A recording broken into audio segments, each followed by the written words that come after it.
Alrighty, now we're going to go ahead and work on our player a bit. So we have our power-ups animating, which is great. Now our player has a thruster animation. So basically this is a animation that's just going to sit behind the player that's constantly going to make it look like there's some sort of fire exhaust coming out. So here, to set this up, what we need to do is we need to we need to place our player in the hierarchy view, so he's in the scene. We can go ahead, we can zoom in on him. And what we want to do is we want to child this thruster to him. So currently we have our shields there.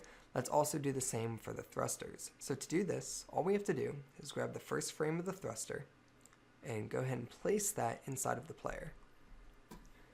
So here we have our thruster, and it's a little big. So let's go ahead and zoom in on it.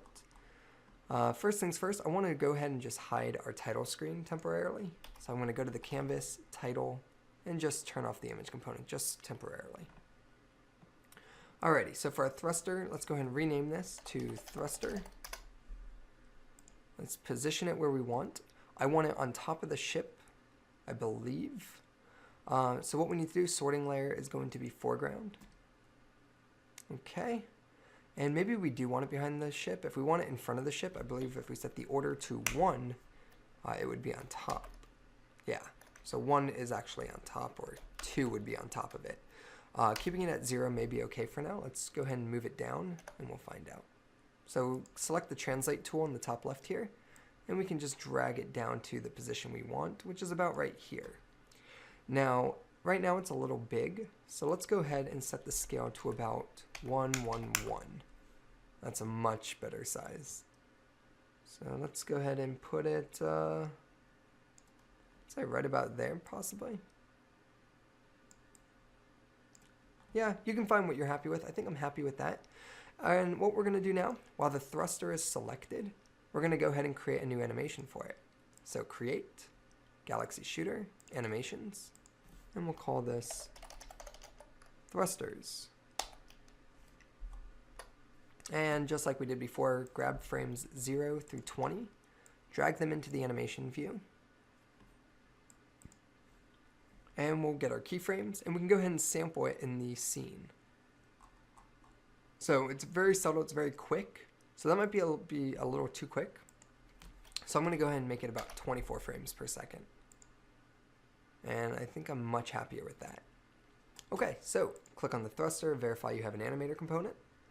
Click on your player, apply the prefab, remove the player from the scene, go to your game view. Let's add our title screen back by re-enabling the image component, save our scene, and let's go ahead and check it out. Alrighty, so nothing crazy, but it is a subtle, nice touch. Now you'll notice here we have a problem, and what we have to do now is we just have to raise the shields. So to fix this, we'll click on our player, and the shield's gone. Here, 1 second. Let's go ahead and pause it when this happens. Let's go ahead and get that shield again. All right, here's our shield. So right now, our thrusters and our shield are, it's called Z fighting. So to fix this, let's click on our player. Let's go down to the shields, and let's set the shields to about 1. And that fixes it. So we should be good. Alright, so go ahead and click on your player prefab. Drop down to your shields and set the order and layer to 1. Okay, that wraps up our thrusters. I'll see you in the next video.